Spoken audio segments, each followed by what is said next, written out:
Muy bien, cuánto gusto estar con ustedes. Es un placer y la primera cosa es establecer las reglas del juego, porque en cuentas claras la amistad se conserva y dicen que en guerra avisada no mueren soldados. Fíjense, el trabajo mío, yo trabajo con casi todas las denominaciones. Si hay algún grupo que existe en algún lugar, yo he trabajado. En las últimas semanas yo tuve que dar clases en el Seminario San Pablo de la Iglesia Presbiteriana en la ciudad de Mérida, en México. Y después tuve que estar con un programa de educación continuada que también auspicia la Iglesia Presbiteriana en la ciudad de Guatemala. Y tuve también que predicar en la graduación del instituto con el que trabaja Diego, con INSTE, en la ciudad de Guatemala. Tuve que predicar en iglesias pentecostales, en iglesias independientes. El domingo antes de salir de Miami, tuve que predicar en una iglesia presbiteriana y ahora cuando Dios regrese a Miami, el primer domingo tengo que predicar en una iglesia bautista. Yo trabajo con todo el mundo, metodistas, bautistas, pentecostales, y como dentro de cada denominación hay muchos grupos, hay bautistas libres, bautistas independientes, bautistas primitivos, la Convención del Norte, la Convención del Sur. Yo trabajo con todo. Yo los fastidio y digo que como hay bautistas libres, debe haber bautistas presos también, porque no tiene sentido que haya... Trabajo con pentecostales de extrema derecha y pentecostales de extrema izquierda y pentecostales de centro. Trabajo con gente que el Señor les habla y les dice si hay que suspender o no las reuniones, y me han hecho eso yo estuve una semana en una iglesia y me dijeron que el miércoles se reunía el instituto bíblico de ellos, y yo pensé que si era un instituto bíblico, pues ellos querrían un nivel académico, y al otro día por la mañana me llamaron, el que lo había coordinado con mucha vergüenza: Gerardo, me da pena. Digo, pero ¿qué es lo que pasa? A mí háblame directo. No, que es que lo que tú dijiste anoche, el pastor te escuchó y se preocupó mucho y fue para su casa con un corazón muy cargado y buscó la dirección del Señor, y el Señor le dijo que suspendiera las reuniones contigo. Digo, entonces, ¿qué quiere? ¿Que no vaya esta noche? Y dice, no. Digo, pues está bien, no voy. Yo he trabajado con gente así que el Señor parece que les dice, este sí, este no. He trabajado con todo el mundo. Hace poquitos días yo tuve que predicar en una iglesia, y como yo soy yo, de la misma manera donde quiera que voy. Yo he estado, estuve en unas reuniones en el Paraguay y el que dirigía daba así como, brincaba como en círculo dando vueltas mientras dirigía. En Suecia me encontré también uno así. Yo la verdad es que todavía no me he desarrollado ese nivel espiritual para hacer esas cosas, ¿no? Entonces yo me siento y adoro a Dios. Y cuando abrí los ojos, habían 3 mujeres tiradas en el piso boca arriba, le habían tirado unas sabanitas para cubrirlas, y otro hombre aquí atrás, que estaba detrás, casi encima de una señora, sacándole algunas cosas que tenía mal a la señora. Quiere decir que yo trabajo con todos los grupos y respeto a todos los grupos. No significa que estoy de acuerdo, pero significa que ellos tienen el derecho a pensar como les dé la gana de pensar. Pero ninguna de esas cosas a mí me impresiona, por una sencilla razón. Ninguna de esas cosas tienen autoridad bíblica de validación. O sea, lo que valida la experiencia cristiana auténtica es lo que Jesucristo dio como indicador. Dijo, por sus frutos los conoceréis. Ustedes pueden saltar o no saltar, sentarse o no sentarse, gritar o no gritar. Esos son estilos. Y son estilos que tienen que ver con la cultura y con el temperamento. Yo he trabajado con diferentes grupos sociales de casi todos los niveles. Y por ejemplo, si ustedes trabajan en el altiplano boliviano, y yo viví en Bolivia en el año 65, y si ustedes van a iglesias del altiplano, de la misma denominación, por ejemplo, de una iglesia de una de las Antillas, son temperamentos completamente diferentes.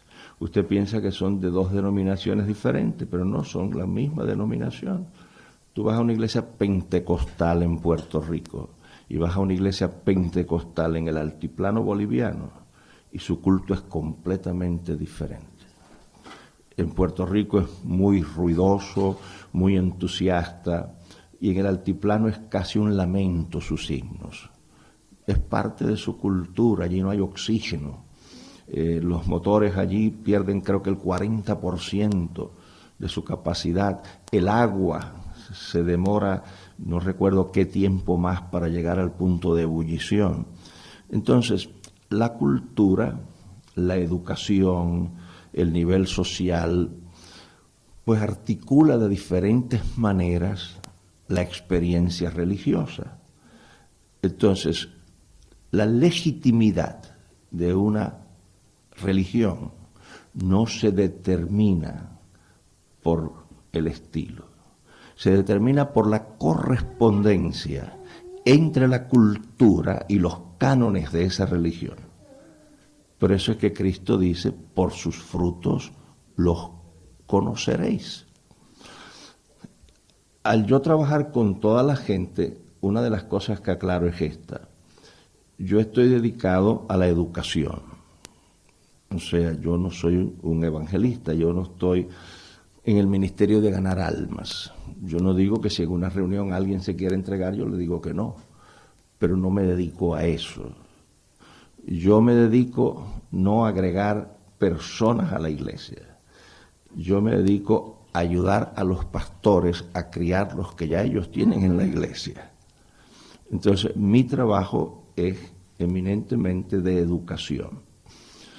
Yo no voy a los lugares a darle cuerda a la gente, yo no estoy en el trabajo de motivación, que yo podría hacerlo, porque dentro de mi formación, pues yo, algunas de las disciplinas que he estudiado es la psicología y la sociología, que son disciplinas que tienen que ver con la conducta humana. La sociología tiene que ver con la conducta en grupo y la psicología con la conducta en individuo. Quiere decir que la persona que tiene más o menos algunas nociones de esas disciplinas saben dónde están los códigos para que el grupo se mueva como él quiere y para que el individuo se mueva como él quiere. Yo una vez estuve en una casa donde ensayaba un cuarteto de iglesia, eran muchachos de diferentes iglesias, se reunían allí, y yo a uno de ellos lo hice sentirse borracho. El muchacho llegó a hacerse así, para ver si... Y cuando yo me di cuenta que ya estaba sintiendo los efectos del mareo, entonces fue que paré y le dije, no seas bobo, chico, yo estoy jugando contigo. Porque la mente humana se puede manipular, y si uno sabe cómo hacerlo. Y eso inclusive, Dolores, que es enfermera, sabe que eso se usa en medicina, lo que se llaman placebos. Los placebos no son otra cosa que la administración de una sustancia que farmacológicamente es neutral, pero la información con que se da es poderosísima y consigue resultados médicos. Han habido casos muy interesantes de problemas de la rodilla que han sido hechos así, personas a las que han operado y personas a las que no han operado y han conseguido resultados similares. La mente humana se puede manipular y uno puede hacer a una persona sentir que está enferma o sentir que está sana. Yo no me dedico a eso. Yo sé cómo puedo hacer que una persona en un momento en una iglesia resuelva todos sus problemas hasta que pasa el efecto del estímulo. Cuando pasa el efecto del estímulo, la persona vuelve a su misma situación. Yo trabajo en el nivel conceptual de la iglesia, no en el nivel sensorial. Y yo lo digo esto en la primera reunión porque si ustedes no quieren volver, pues no me ofenden. No son los primeros que van a la primera y no llegan a la segunda. O sea que eso no va a coger de sorpresa. Yo llevo más de medio siglo haciendo este trabajo. Así que ya, es muy difícil que yo vea algo nuevo. ¿Te das cuenta? Es muy difícil. Si durante la reunión ustedes no se sienten confortables, se pueden levantar y se pueden ir y no me ofende tampoco. ¿Por qué? Porque cada persona es responsable de sí misma. El trabajo mío es darle a la gente elementos de juicio para que puedan responsablemente desarrollar un sistema coherente de valores que le permita disfrutar la experiencia cristiana sin las altas y bajas que producen cada vez que un nuevo profeta sale por ahí con una versión mejorada del Evangelio. Y pone a todo el mundo a correr, hay iglesias que se van con el predicador, empiezan luchas adentro y empiezan tantísimas cosas. ¿Por qué? Porque cuando llega uno con el Evangelio con efectos especiales, pues la gente dice, pero aquí este sí trae el poder. De hoy se va un montón de gente hasta que se les pasa eso. Si uno desarrolla un sistema de valores coherente, es muy difícil. Yo trabajo con todas las denominaciones. La presión social que me hacen a mí, algunos grupos y algunos predicadores, es formidable. Pero yo sigo igual, porque nada podemos contra la verdad, sino con la verdad misma. Y me dicen cosas, a mí me han dicho que yo estoy bajo el juicio de Dios, que yo no creo, que yo soy esto. Está bien. La gente tiene derecho a decir lo que le dé la gana y yo tengo derecho a aceptarlo o a rechazarlo. Ven qué fácil. Ahora, una desventaja que tiene trabajar en la iglesia, porque yo, además de hacer mi trabajo en iglesia, lo he hecho también en universidades de diferentes. Yo he trabajado en la Universidad Católica, por ejemplo, ella dice que es del Perú. Yo he trabajado en la Universidad Madre y Maestra de la Iglesia Católica en Lima. Yo he trabajado con universidades evangélicas, he trabajado con universidades privadas, he trabajado con universidades oficiales del Estado. Y la desventaja que tiene trabajar en una iglesia a trabajar en una facultad es que el sistema de la iglesia, el predicador predica y la gente dice amén o no dice amén, pero ahí termina la historia. Y entonces a veces no termina, a veces empieza. Porque entonces empiezan los comentarios entre uno y otro. ¿Tú oíste lo que dijo? Sí, pero ¿tú estás de acuerdo? No, no. Y empiezan los grupitos. Y empieza la guerra de guerrilla. Y algunas iglesias se parten por la mitad. La facultad académica, la ventaja que tiene sobre la iglesia es que cuando yo presento mi conferencia en una facultad, yo tengo que defenderla. O sea, en el medio universitario no se dice amén. Tú das tu conferencia y entonces se abre la discusión porque en el mundo académico hay un recurso que es sagrado, que es inviolable, que se viola solamente en sistemas dictatoriales, pero en sistemas de orden es sagrado, que es lo que se llama derecho a réplica. O sea, ningún conferencista en una facultad universitaria es un oráculo divino. Él tiene que ir bien preparado, porque luego le van a contradecir, le van a argumentar, y él tiene que defender su tesis hasta el final. Y al final, quien gana es el argumento mejor informado. A mí me gusta eso, y yo practico eso en la iglesia. Yo nunca he hablado en la iglesia como un oráculo divino, porque los oráculos divinos existen solamente en las religiones de misterio. Es donde único existe eso, en las religiones de misterio. En el cristianismo no existe eso. Entonces, cuando yo he predicado algo que he considerado que puede ser controversial, la congregación se cita a un día donde ellos van a criticar lo que yo he dicho. Y el mejor argumento gana. Y entonces, pues claro que yo les doy acceso a mi biblioteca, porque no es justo que yo tenga más armas que ellos. Yo le digo, ustedes tienen un mes para prepararse. Y si la biblioteca mía no alcanza, pues aquí cerca hay una universidad que tiene una sección de religión muy buena que yo he consultado también.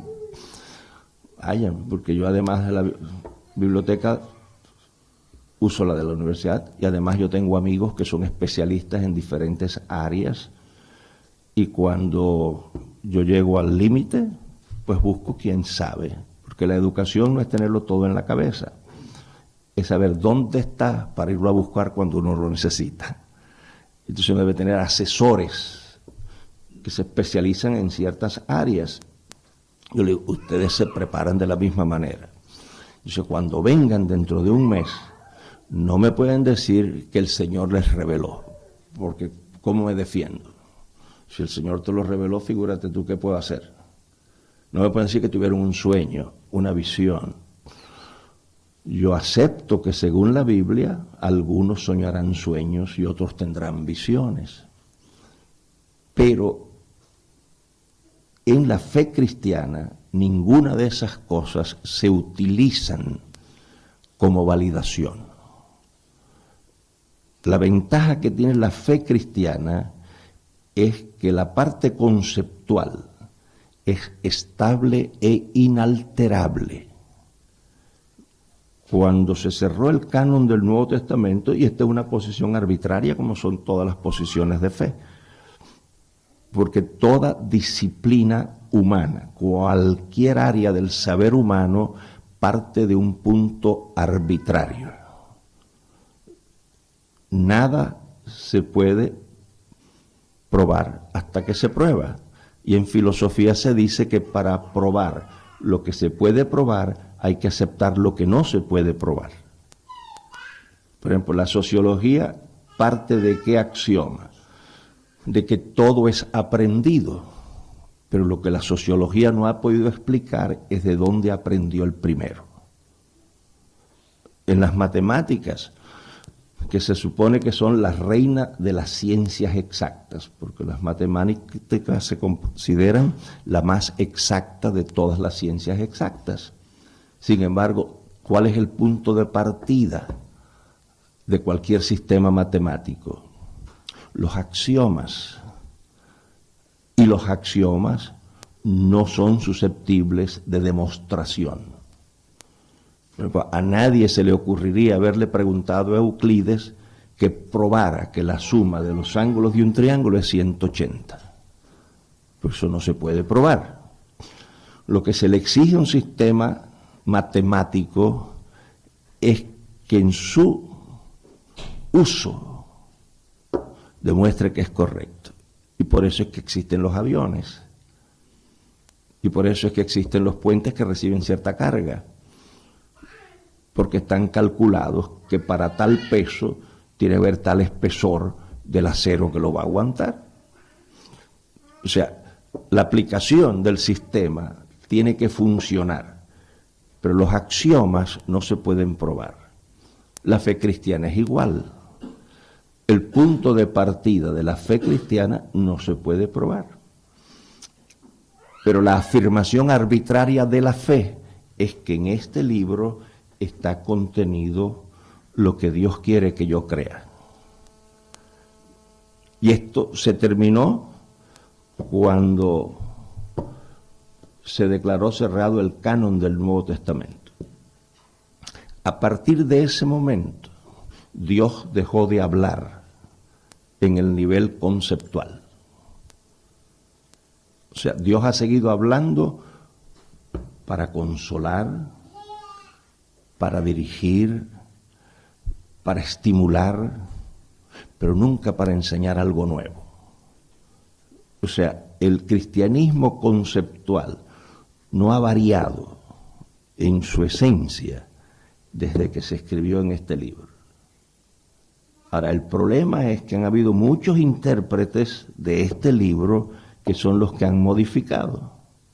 Y ahí es donde se llega el cuarto de agua a la gente. Por ejemplo, a mí me preguntan que si yo soy protestante. Yo no soy protestante. ¿Por qué no soy protestante? Por una sencilla razón. Protestante no tiene que ver con religión. Alguna gente se cree que no. Protestante tiene que ver con un problema de derecho civil. Si ustedes van a la historia, cuando ya Alemania estaba estaba dividida en príncipes que suscribían la idea de Lutero y príncipes que se mantenían fieles a Roma. Cuando la iglesia de Roma se dio cuenta que se le salía de las manos, usó lo que los cubanos llaman la ley del embudo, lo ancho para mí y lo estrecho para ti, que ha sido la política de la Iglesia Católica siempre. Dijeron, en los principados que están de acuerdo con Lutero se enseñarán las dos religiones, la religión de Lutero y la religión de Roma. Y en los principados fieles a Roma solo se enseñará la religión romana.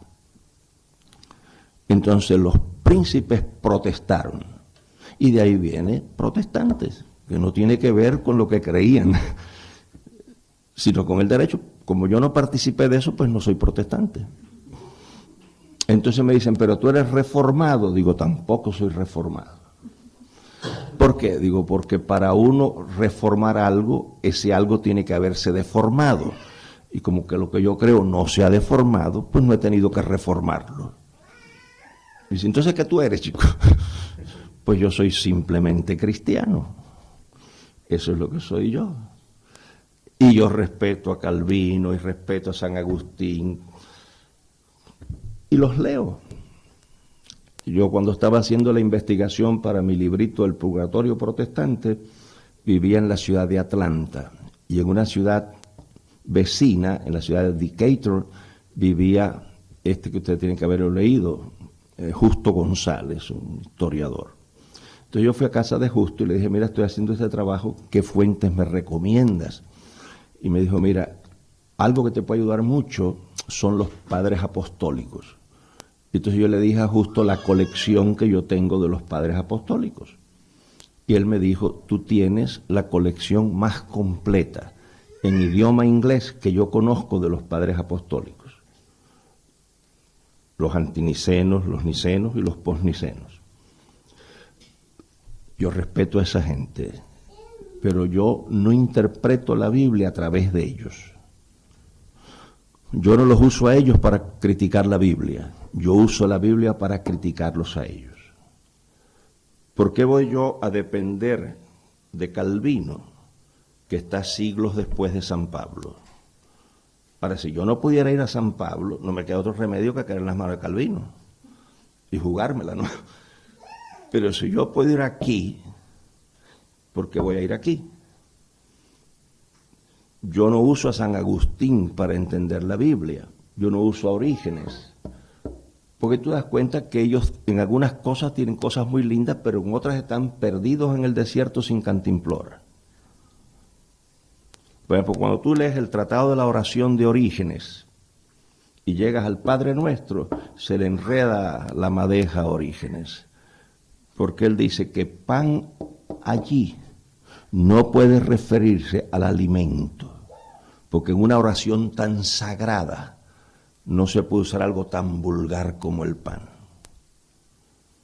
Orígenes no se da cuenta que pan allí se usa en el sentido genérico de sustento, y una oración que cubra las necesidades de un ser humano tiene que incluir los zapatos, el jamón, el pan y todas esas cosas. Se perdió origen. Dice él, no, ahí es el pan de la Eucaristía. Dime tú. Tú lees, por ejemplo, a San Agustín y tiene cosas bellas, pero tú lees la ética sexual de San Agustín y dices, hay que hospitalizar al viejito este. Porque el hombre está para ser hospitalizado. San Agustín dice que cuando un hombre tiene relación sexual con su mujer sin la intención de la procreación, convierte a su mujer en una prostituta, el lecho conyugal en un prostíbulo y al suegro en un chulo. Si yo vayan a la biblioteca, a mí no me lo crean, yo no le estoy cobrando por esta información. Vayan a la biblioteca. Y si ustedes no quieren tomarse de trabajo, esperen que yo llegue a mi casa y yo por correo electrónico le mando una copia de la fuente. Porque yo no me inventé esas cosas. Orígenes también tenía un problema serio con la sexualidad. Esa gente estaban pero perdidos. Ahora, yo los leo. Yo leo a esa gente, yo leo el Corán, yo leo el libro de los muertos de los egipcios, yo leo el Kama Sutra, yo leo cualquier... Yo le estaba diciendo a Jordi que si alguna gente va a la biblioteca piensa que algunos libros son pornográficos y no lo son, que tienen que ver con la sexualidad griega, la sexualidad romana, la sexualidad judía. Pues yo leo de todo. Pero cuando venimos a una afirmación de fe, lo único que yo uso es las Sagradas Escrituras. Eso es lo único que yo uso. Cuando yo hago una afirmación de fe, yo tengo versículos de la Biblia para esa afirmación. Y San Agustín no juega ningún papel. El Concilio General de la Asamblea de Dios no tiene nada que decir en eso. La Convención Bautista del Sur no tiene nada que decir de eso. ¿Entiendes? Los hermanos de allá de Argentina no tienen nada que decir con eso. ¿Por qué? Porque yo no estoy diciendo esto es lo que creen las Asambleas de Dios. Porque yo no estoy diciendo esto es lo que creen los Bautistas del Sur. Yo estoy diciendo esto es lo que enseña el Señor Jesucristo.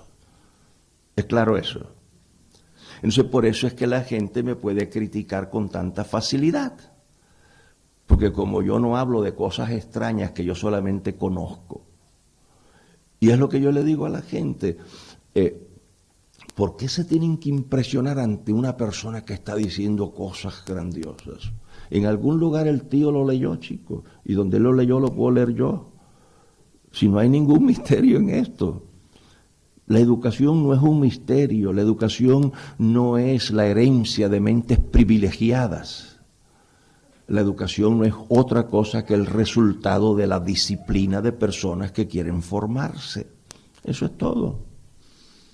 Yo estaba diciendo a Jordi y a Dolores hoy que yo di conferencias en universidades antes de haber pisado una universidad como estudiante. Porque yo me quedé huérfano a los 9 años, interrumpí la escuela a los 11 años para irme a trabajar y ayudar a mi madre y a mis hermanas. Yo llegué a la universidad cuando tenía 39 años, casado y con 3 hijos. Pero antes de eso, a mí me presentaron en facultades donde habían estudiantes y catedráticos que tenían el pelo blanco toda la vida en la cátedra, como el profesor cubano doctor Gerardo de Ávila. Yo no sé dónde rayos ellos sacaron esa información, pero como yo no se la di, no se la desmentí. Y cuando decía el profesor cubano, pues yo me ponía de pie, daba mi conferencia. ¿Te das cuenta? Porque lo que sabe un profesor lo puedo saber yo. Porque algún marciano viene y le enseña. No, chicos, no. Pues, si yo quiero, me mudo para Barcelona. Y en unos años yo sé más del mundo catalán que los que nacieron aquí, que lo que hicieron fue ver el fútbol nada más. Y que saben hablar catalán porque oyeron a su papá, pero que de historia catalana no saben nada. Y yo, cubanito, que llegó por allá y cayó en paracaídas aquí, le puedo dar clases de historia catalana a los catalanes estos. ¿Por qué? Porque esos catalanes lo que se dedicaron fue a ver el partido de fútbol y la pelea de fulano y la que sé yo qué cosa, mientras yo estaba metido en la biblioteca leyendo cómo se fundó este mundo catalán. Y en unos años le doy un premio al catalán que me desmienta. Porque todo lo que hay que saber de Cataluña, ya yo me lo leí, chico. ¿Ven qué fácil es? Entonces, el gran problema de los cristianos es que no estudian. Vayan a las casas de los cristianos a ver si encuentran una buena biblioteca. No se van a encontrar el último CD del último concierto que dieron en Andalucía. Lo único que yo veo en las casas de los cristianos son eso. CD de música. Chico, ¿dónde está la buena literatura? ¿Dónde están las obras que te enseñan en qué mundo vivió Cristo? ¿Cuál fue la sociología de su mundo, la psicología de su mundo, los problemas políticos de su mundo?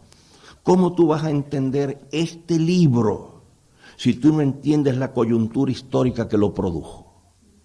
No, porque yo dependo del Espíritu. Bueno, yo todavía no he encontrado a nadie al que el Espíritu le haya enseñado historia, chicos. La historia no le enseña al Espíritu Santo. El Espíritu Santo te puede iluminar para que se te abra el seso y sea fácil. Pero si tú no coges esto, es más que si Dios hiciera eso, yo creería que Dios es un ser inmoral, que no honra la dedicación intelectual mía. Como un tío que dijo en la televisión que Dios le había revelado la interpretación del libro de Job. Dime tú. O sea, todos los eruditos que se han pasado años estudiando ese libro, es como si Dios le dijera, mira muchacho, perdiste el tiempo, porque mira, de un plumazo yo se lo dije tú a este tipo que está aquí. Eso es ofensivo a la inteligencia, pero la gente, gloria a Dios, aleluya, estamos delante de alguien. Entonces, fíjense, vamos al corazón de la cosa. Yo voy a hablar con absoluta libertad y ustedes me van a escuchar con absoluta libertad. Y cuando yo acabe, ustedes critican. Y no me digan que ustedes sienten que yo estoy equivocado. Ustedes me tienen que probar que yo estoy equivocado. Y me tienen que probar que estoy equivocado con la única fuente que yo hice la afirmación. Un último argumento. Y entonces les digo de qué vamos a trabajar. Si ustedes quieren saber lo que es la religión musulmana, ¿cuál es la fuente? El Corán. Porque el axioma de la religión musulmana es Alá es Dios y Mahoma su profeta. Y de ahí en fuera, Alá no habló con más nadie. Por eso tenemos esas guerras que tenemos en el Medio Oriente. Hay cosas que esos árabes hacen que ni se le ocurrieron al profeta, muchachos, que se le inventaron ellos. Y entonces hay gente que están en contra del Islam porque ven eso. ¿Tú entiendes? Por ejemplo, si tú quieres estudiar cristianismo, tienes que ir al Nuevo Testamento. Lean, para no ir tan lejos, la historia de los cátaros, chicos. Había un prelado que cuando llegaba a los pueblitos esos, ¿se acuerdan? Cuando todavía España y Francia no se sabía exactamente lo que era. Por ahí, por el Pirineo, todas esas cosas por ahí. Había un prelado que cuando llegaba a los pueblitos, algunos se tomaban el trabajo de hacer las confesiones para ver si el tipo era hereje o no. Pero este tío, ¿saben? Cuando llegaba decía, mátenlos a todos que el Señor conoce los suyos. Es parte de la historia de los cátaros. Si yo juzgo el cristianismo por esa gente, muchacho, a mí no me agarra el cristianismo. Pero tú no puedes ir a la historia ni del protestantismo ni a la historia del catolicismo para saber lo que es cristianismo. Porque no solamente fueron los católicos los que hicieron cosas esas. Cuando tú estudias la historia de los Estados Unidos, protestantes hicieron cosas allí, muchachos, que si, dice, si este es Dios, yo no quiero saber nada de ese Dios. Yo tuve un profesor en la Universidad del Estado de Nueva York de historia de la esclavitud, un hombre africano de Nigeria, un hombre negro, pero que era un erudito. Ese hombre llenaba pizarrones de datos históricos sin un papel en la mano. Yo nunca al doctor Ocoyo lo vi con papeles en las manos.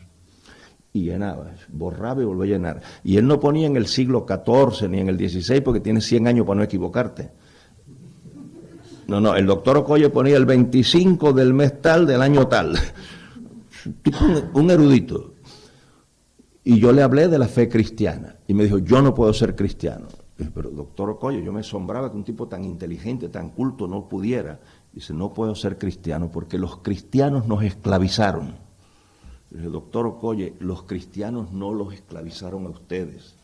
Una gente que se llamaba cristiana lo esclavizaba. Dice, yo no puedo hacer esa distinción. Los que nos esclavizaron se llamaban cristianos, el cristianismo nos esclavizó. No, si tú quieres saber de cristianismo, tienes que ir aquí. Que esto sea un libro de leyendas orientales, que esto sea falso, que esto sea mentira. Independiente de un juicio de valores, no hay cristianismo sin Nuevo Testamento. De la misma manera, tú quieres saber lo que es la religión judía. No te puedes ir a una sinagoga, mira, hay sinagogas conservadoras, reformadas, ortodoxas, de todas las clases. Y tienen unos líos entre ellos de películas. Tú quieres saber lo que es la religión judía, el axioma es a la ley y a los profetas. Y si no hablaran así, no les ha amanecido. Tú quieres ser marxista, no te puedes enredar con los ideólogos marxistas, porque el marxismo de Mao Zedong y el marxismo de Tito de Yugoslavia son dos mundos completamente diferentes. ¿Te interesa el marxismo? Tienes que leer a Marx. ¿Qué es lo que sucede? Que los cristianos no hacen eso. Entonces tienen un cristianismo que viene de la Reforma, tienen otro cristianismo que viene de Lutero, tienen otro cristianismo, y Lutero hizo cosas muy buenas, pero Lutero era un paciente mental, tenía serios problemas de desajuste emocional. No, cristianismo, esto que está aquí. Y olvídate de todas las cosas. Y esta es una iglesia de la Asamblea de Dios, ¿verdad? Pues está bien. Y yo tengo amigos. La primera institución de teología a la que yo asistía es de las Asambleas de Dios. ¿Me das cuenta? Y ellos me conocen, pero tuvimos algunos choques. Porque hay cosas que ellos no pueden probar. Como hay cosas que los bautistas no pueden probar. Como hay cosas que los metodistas no pueden probar. Que se desarrollaron en un momento de la historia y que nadie las ha criticado, y si tú quieres seguir siendo de la denominación, cuando te mandan la cosa esa de todos los años, te preguntan, ¿usted cree esto y esto y esto y esto? Y si tú pones que no, pues porque yo trabajo en todos los niveles. Yo termino una vez una convención misionera de una denominación, y cuando un ejecutivo me lleva de allí al aeropuerto, me dice, de Ávila, tú eres un hombre de una mente muy independiente. Yo quisiera ser como tú, pero no puedo. Y le dije, no es que tú no puedes, es que tú no quieres. Y me dijo, es que uno es fruto del sistema. Él sabía que si yo pensaba como él pensaba como yo, lo iban a cepillar. ¿Te das cuenta? Y era un hombre, tenía un posgrado en educación, había sido miembro del sistema de educación de su país. Tú le decías una palabra y él te daba la raíz de donde venía esa palabra, latina o griega, o de qué sé yo dónde venía la palabra. No tenía ni que era un libro, un tipo así. Pero sabía que su posición ejecutiva estaba determinada porque él respaldara la posición oficial. Y ese es de una iglesia que tienen el evangelio completo. Dime tú si lo tuviera incompleto. ¿Te das cuenta? Y está lleno del Espíritu Santo. Imagínate tú si estuviera vacío. El pobre estaría, chico, para cogerle lástima. Entonces, hablo con otro pastor, de las iglesias históricas, que yo todavía estoy averiguando qué rayo es eso. Porque yo creía que todas estaban en la historia, pero parece que algunas están afuera, ¿no? Y cuando ellos dicen nosotros pertenecemos a las iglesias históricas, ellos lo dicen con abolengo, ¿te entiendes? Y entonces me dice de Ávila, yo creo como tú crees, pero a mi edad yo no puedo arriesgar mi jubilación. Entonces, esa es la ventaja de no tener nada, porque a mí no me pueden amenazar con nada. Porque para tú perder algo tienes que tenerlo. Y como yo no tengo nada, pues no puedo perder nada. Yo no tengo prestigio, yo no tengo estatus, yo no tengo posición, yo no tengo nada de esas cosas. Es una lata tener esas cosas, chicos, porque siempre tienes que estar preocupado para protegerlas, ¿tú entiendes? Y no duermes, chicos, pensando en tu testimonio, que nadie ensucia mi testimonio. Yo, como no tengo testimonio, pues no tengo que estar cuidando eso, chicos. Vea qué fácil vivo yo. ¿Con qué tú me amenazas a mí? Yo empecé a trabajar a los 11 años, vendiendo cosas en la calle, muchachos. Si yo sé que yo voy al Polo Norte y convenzo a los esquimales de que la nieve del Polo Sur es mejor y pongo una compañía de importación de nieve del Polo Sur, ¿con qué me vas a meter miedo? Cristianismo, Nuevo Testamento. Estamos claros en eso, ¿verdad? Vamos a trabajar de hoy a que yo me vaya con algunas ideas que tienen que ver con la manera en que uno integra la fe. Y la idea es que la fe se convierta en algo espontáneo y que no existan circunstancias ni corrientes nuevas que amenacen lo que uno cree. Yo he trabajado en todos los niveles. He trabajado con intelectuales, con libres pensadores, con ateos. He trabajado con gente de la selva. Yo he trabajado en lugares donde el intérprete que he tenido me ha dicho: Gerardo, tienes que poner las ideas en la manera más simple, porque este dialecto no tiene casi herramientas. He trabajado con gente de alta educación. En ningún lugar han podido ridiculizar la fe que yo he presentado, porque la fe cristiana presentada con justicia satisface la exigencia del intelecto más refinado y satisface la necesidad del intelecto más rudimentario, porque la fe cristiana, como está puesta en la Biblia, es la voz de Dios, que puede alcanzar al más simple de la selva como al más elevado, si uno trabaja con fe cristiana. Pero si uno trabaja con otras cosas, puede hacer el ridículo delante de gente que piensa, o puede hacer que la persona de abajo ni sepa lo que tú le estás diciendo. Pero el Evangelio de verdad es así. Miren ustedes con lo que vamos a empezar. Vamos a empezar con lo que yo llamo la fe como conducta, o la conducta como articulación de la fe. Y vamos a empezar en la epístola a los Colosenses. Miren lo que dice el capítulo 3 de la epístola a los Colosenses. Tenemos que leer el versículo 1 del 3 y el versículo 2 del 1. Escuchen con cuidado, a ver qué ustedes encuentran allí. Y piensen que pensar no duele. Había un profesor de la Universidad de La Habana que le decía eso a los estudiantes: muchachos, piensen que pensar no duele.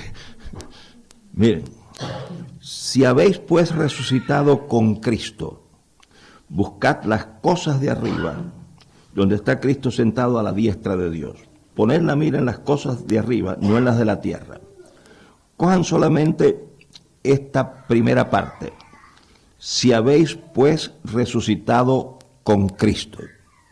En el contexto de esa lectura pongan esta: a los santos y hermanos fieles en Cristo que están en Colosas. Este es el 2, versículo 2 del capítulo 1. Miren lo que dice el versículo 2 del capítulo 1. A los santos y hermanos fieles en Cristo. Y el 3 dice: si habéis pues resucitado con Cristo.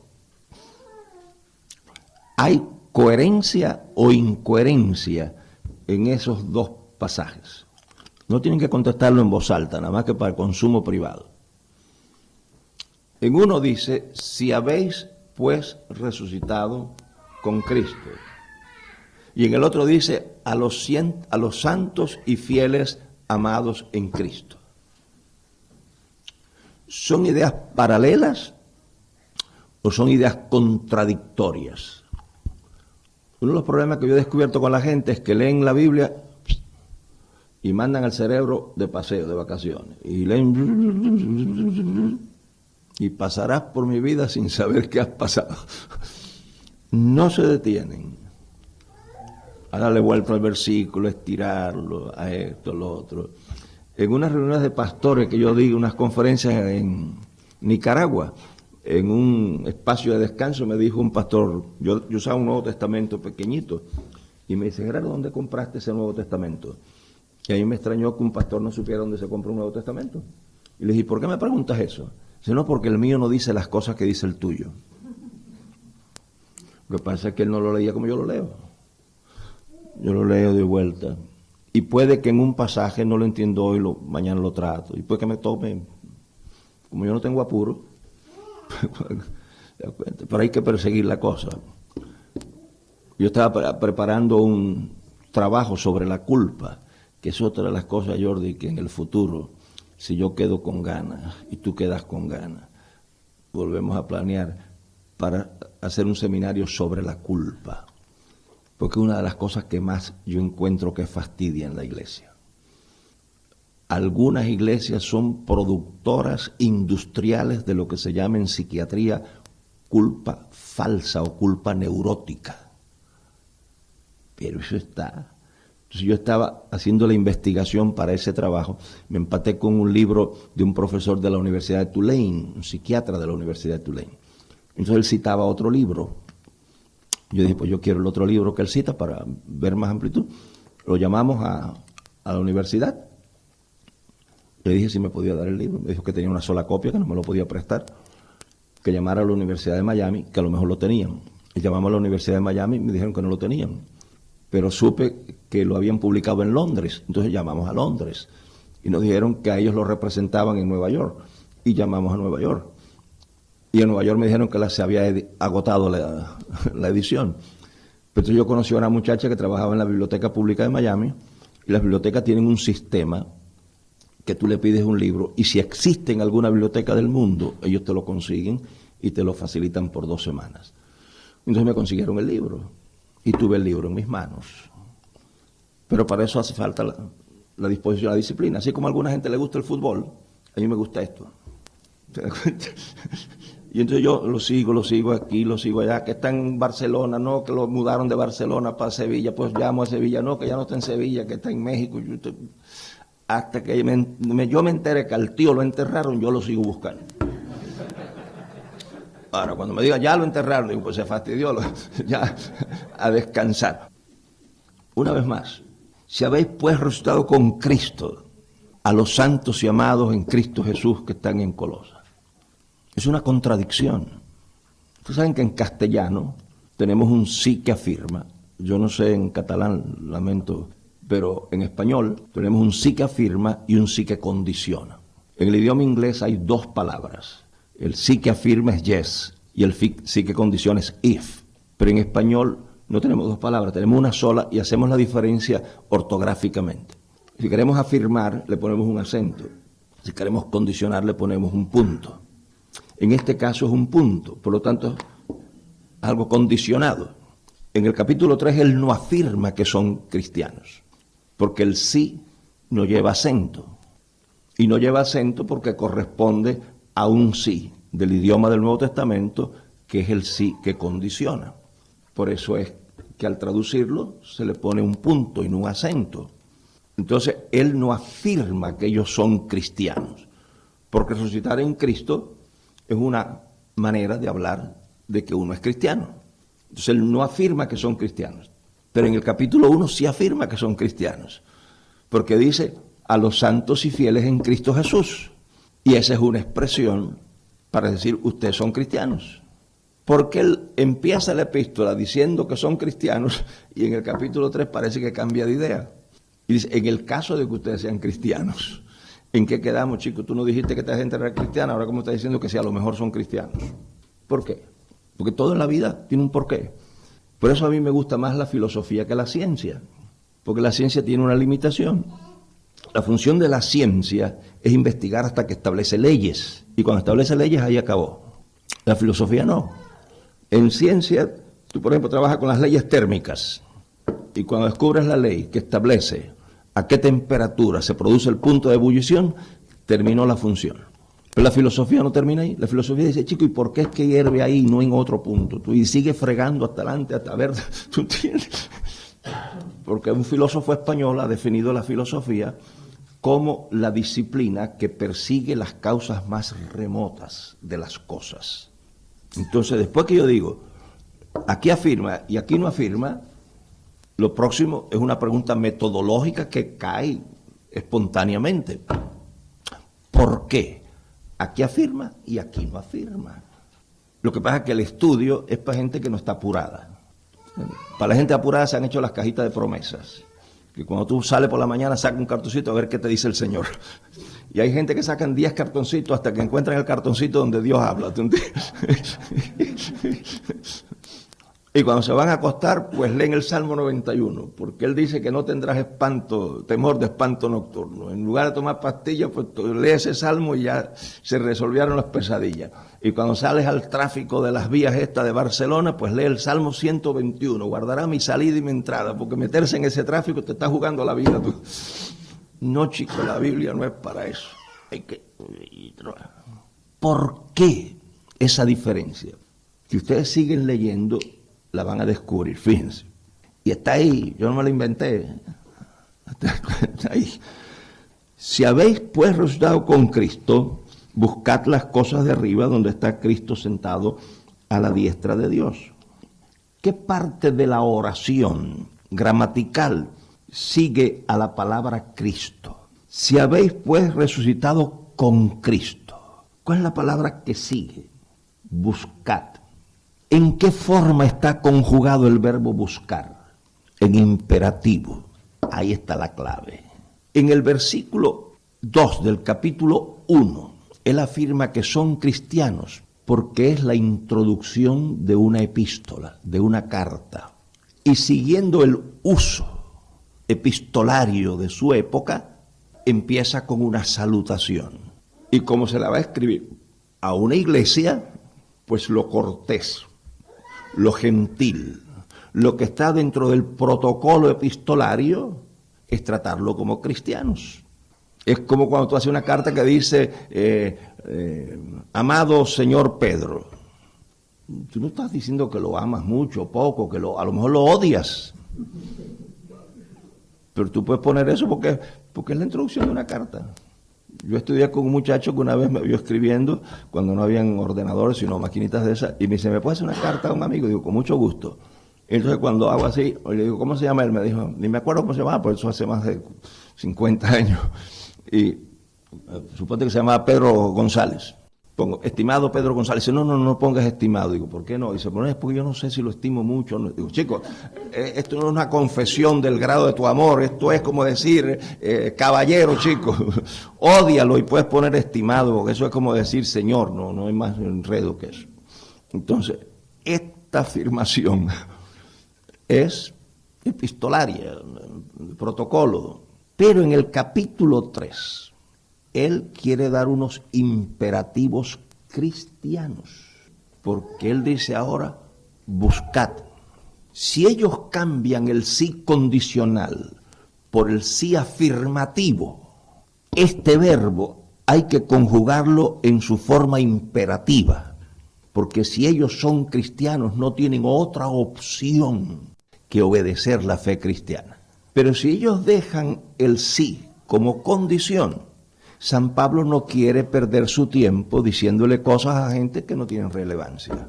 O sea, las órdenes cristianas tienen sentido ético solo si se le dan a los cristianos. El gran problema de alguna gente es que quieren que los que no son cristianos vivan como los cristianos. Una vez yo acabé de hablar en una iglesia en Puerto Rico y un hombre viene y dice, oiga, después de escucharlo hablar, yo creo que usted me puede ayudar con una familia, amiga mía. Miren, yo tengo un amigo que en Puerto Rico, al garaje que hay al lado de la casa va a meter el coche, le llaman marquesina. Y entonces cundo no está el coche, eso lo usan ahí para poner una mesa y servir cosas y tomar. Y entonces dice, este amigo todos los sábados se reúne con unos amigos a hablar de política, a hablar de deporte y a tomarse una cervecita. No se toman 10 cervezas ni se emborrachan, 1 o 2 cervecitas y conversan. Pero hace poco que la mujer se entregó al Señor. Y ahora viene de la iglesia diciendo que ella ahora es cristiana y que ha santificado la casa y que en esa casa no se puede tomar cerveza. Y mi amigo pues lo ha tolerado, ¿no? Pero ella tiene, creo que son los jueves, en la marquesina un culto de oración. Muchachos, y hacen su tienda y forman su lío y cantan y reprenden a esto. Y el marido lo ha tolerado hasta ahora. Pero el marido ya empieza como a resentirse. Y que porque ella puede tener su fiesta y él no puede tener la suya. ¿Qué tú crees que yo le aconseje a esa familia? ¿Cómo les puedo ayudar? Digo, muy fácil. Dile a esa mujer que le dé gracias a Dios que el marido le permite tener la cosa esa con las mujeres de la iglesia allí. Y que se dé por contenta y por afortunada. Y que deje su marido tomarse su cerveza y hablar de pelota y poner la música. Porque la que ha sido santificada es ella, no el marido, chicos. Entonces, para que sean felices, que el marido le permita su tertulia y que ella le permita la tertulia del marido. Y van a ser felices. Pues ve, ¿qué clase de pastores queda ese consejo? Porque el consejo que tenía que haber dado el pastor es no, tú les reprendes los demonios de cerveza que tiene. Y vete preparando porque dentro de un mes van al juzgado a divorciarse. No, chico, él no es cristiano. ¿Cómo tú quieres que viva como cristiano? Porque por allá tomarse una cerveza, ¿tú entiendes? En algunos lugares tomarse una cerveza, tomar vino es malo. Por eso era que yo le decía a la gente en las iglesias los días de fiesta, que iban a ser Navidad o ahora mismo, yo les decía, no vayan a tomar vino, que eso ayuda a la digestión y al sistema cardiovascular. Tomen Coca-Cola, que eso destruye el sistema renal y el sistema cardiovascular. La estupidez más grande. Beben Pepsi-Cola. En Maracaibo, en Venezuela, se desayunan a las 7 de la mañana con Pepsi-Cola, tú. Pero no pueden tomar vino, pues eso es pecado. Nosotros somos cristianos, no podemos tomar vino. Deja a ese hombre tranquilo. Los imperativos cristianos son para cristianos. Pero cuando tú afirmas que eres cristiano, los mandamientos de Dios no son opcionales. Tú no puedes creer en Dios a tu manera, ni ser cristiano a tu manera. Y por eso es que Pablo dice, antes de yo darle los imperativos, para yo no perder mi tiempo ni el de ustedes, ustedes me tienen que decir, ¿ustedes son cristianos? Sí, somos cristianos. Hemos resucitado con Cristo. El último momento en el que uno hace libre ejercicio de la voluntad es cuando uno le dice a Dios que lo recibe como Salvador y Señor. A partir de ese momento, el que manda es Dios. Y a partir de ese momento, cada movimiento que altera la vida tiene que ser consultado con Dios. O sea, cuando a mí me invitan para estar una semana dando clases, yo no le pido al Señor dirección. Cuando a mí me llaman de Venezuela, donde quiera, Gerardo, para tal fecha, déjame buscar el calendario. Lo miro, ¿está la fecha? Digo, sí. Yo no le digo, déjame orar, déjame buscar la dirección del Señor. No, porque ¿a qué me llamó el Señor? A enseñar. ¿A qué me están llamando esta gente? A enseñar. Chico, yo no puedo ir a cada rato al Señor y decirle, Señor, ¿puedo comerme un helado? Sí, ¿de qué me lo como? ¿De vainilla o de chocolate? Va a decir, pero este es mongolito, ¿qué es lo que le pasa a este? Porque Dios funciona en un nivel gerencial. Si tú eres el gerente del banco, en la definición de la gerencia hay un área de autoridad. Cuando se pasa de eso, es que hay que consultar al de arriba. Por ejemplo, si en lugar de invitarme una semana, me invitan a que me mude, ahí tengo que orar. ¿Te das cuenta? Ahí tengo que orar. Entonces, ¿por qué? Porque cuando yo acepté al Señor, dejé de ser libre.